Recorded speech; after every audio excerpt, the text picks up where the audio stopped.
नमस्कार दोस्तों। अब देश हमारा दूसरे वेव से बुरी तरह से जूझ रहा है, आप सुन रहे होंगे। और ऐसे में कल मैंने एक टॉपिक दिया था पैनिक वो है सडन फियर, एकदम अचानक से फियर होना जिसकी वजह से आप इंडिपेंडेंटली और क्लियरली कोई फैसला ना ले सकें, ये होता है पैनिक। तो पैनिक जो है अब और बढ़ गया है, इसलिए कि ये जो वेव है अब थर्ड वेव भी आने वाली है। सेकेंड वेव अभी पीक पर नहीं पहुंची और थर्ड वेव आने वाली है। ये पैनिक ना हो इसके लिए हमें क्या करना है, उसकी मैंने कुछ लिस्ट बनाई है चीज़ों की, जो मैं कुछ पिछले वीडियोस के आधार पर ही है। आप मेरे इस वीडियो को पूरा अंत तक ज़रूर देखिएगा कि इस वेव में, थर्ड वेव जो आने वाली है, उसमें आपकी तैयारी कैसी होनी चाहिए। वायरस आपके लंग्स को 10 दिन में पूरा डैमेज कर पाता था, 12 दिन में, 10-12 दिन में। अभी वो बहुत जल्दी 2 से 3 दिन में करेगा, इसीलिए आपको वायरस से बचना भी ज़रूरी है। वो हवा में एरोसॉल के रूप में या ड्रॉपलेट्स के रूप में मौजूद रहेगा तब जबकि आसपास कोई केस होगा आपके। अगर आसपास केस नहीं है तो ज़्यादा चांस है कि फिर ये किसी व्यक्ति से आएगा। तो हम वायरस के आप तक पहुंचने के कौन कौन से रास्ते हैं मैं उसके बारे में बता देता हूं। 3 रूट्स हैं, ध्यान दीजिएगा।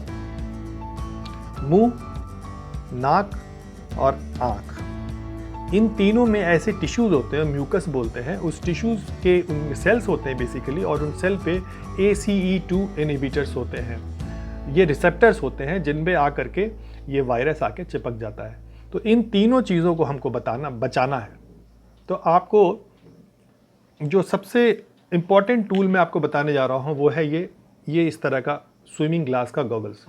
तो अगर आप घर से बाहर निकल रहे हैं, क्राउडेड प्लेस पे जा रहे हैं, तो इस तरह का स्विमिंग ग्लास जो होंगे, जो आइस पे अच्छी तरह से फिट हो जाते हैं, ज़रा भी पानी को जाने नहीं देते हैं, इस तरह से ये हवा को भी रोक लेंगे। और दूसरा ऑब्वियसली आप जानते ही होंगे, मास्क, वो आपके नाक और मुंह को बचाएगा, नाक और मुंह के रास्ते को पूरी तरह से बंद कर देगा। फिट फेस शील्ड लगाएं, तभी जाएं। ये थर्ड वेव आ रही है, ये बता के नहीं आएगी कब आई है, समाचारों में बाद में आता है, ये वेव पहले आ जाती है। बाहर रक्षा करें अपनी। और वैक्सीनेशन, ये तीसरी चीज़ है जो बाहर आपको बचाएगी, घर में भी बचाएगी। वैक्सीनेशन कराइए, बच्चों को बचाइए। बच्चों को बचाने का एक ही तरीका है कि आप घर की सरफेसेस को हमेशा क्लीन करते रहें बार बार। इस सब के बाद घर के वातावरण में अगर मान लीजिए किसी तरह से ये ड्रॉपलेट घर में आ गए हैं या एरोसॉल जो है बाहर से तैरते हुए घर में आ गए हैं, तो एक तो पहली बात कि घर को वेंटिलेटेड रखिए। और वेंटिलेशन के साथ साथ आप क्या करेंगे कि दीप चारों तरफ दिखाइए, 3-4 बार दिखाइए, काफ़ी देर तक दिखाइए।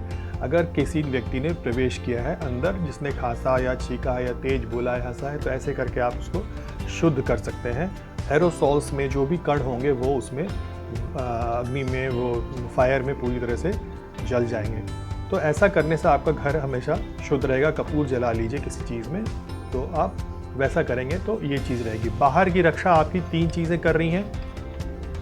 ये इस तरह का स्विमिंग गॉगल्स, पीपी किट के चक्कर में ना पड़िए, वो नहीं मिलने वाला, क्योंकि किसी को छूने से, हाथ पर लगने से वायरस आपके शरीर में प्रवेश नहीं करेगा।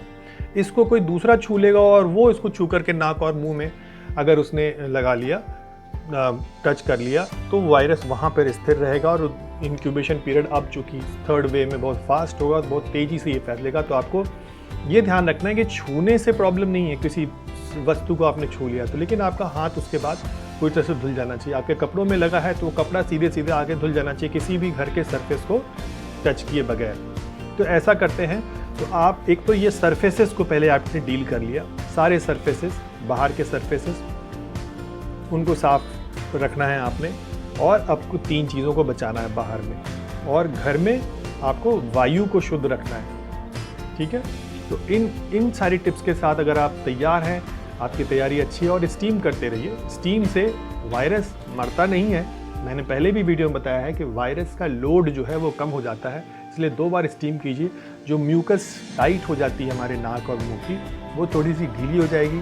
और जो कण होंगे, वायरस के भी कण होते हैं, वो 60 डिग्री सेंटीग्रेड के ऊपर तो ये डाइव भी करते हैं, लेकिन इतनी हार्ड स्टीम लेने से अपने आप के लंग्स को नुकसान पहुंच सकता है, आपके नेज़ल ट्रैक्ट को नुकसान पहुंच सकता है। इसीलिए हल्की ही स्टीम लीजिए, और इससे जो है वो म्यूकस जो पतला होगा उससे वो उतने अच्छे से सर्वाइव नहीं कर पाएगा। तो लोड, वायरल लोड कम हो जाएगा। कई सारी चीज़ें मैंने गिनाई, इनको लिस्ट बना लीजिए आप और उसका सेवन कीजिए, उसका उपयोग कीजिए, तो आप स्वस्थ रहेंगे। उम्मीद करता हूँ आपको मेरा वीडियो पसंद आया होगा, आपने मेरा पूरा वीडियो देखा होगा और मेरे चैनल को अगर आपने सब्सक्राइब नहीं किया अभी तक ज़रूर कर लीजिए और बेल आइकन दबाना मत भूलिएगा ताकि आपको और भी नोटिफिकेशन मिलता रहे। लाइक कीजिएगा मेरे वीडियो को ताकि मेरा हौसला बढ़े और आप मुझे कमेंट करके बताइए कैसा लगा मेरा वीडियो आपको ये। आपका दिन बहुत बहुत शुभ हो, आप सब प्रसन्न रहें, खुश रहें, यही मेरी कामना है। धन्यवाद।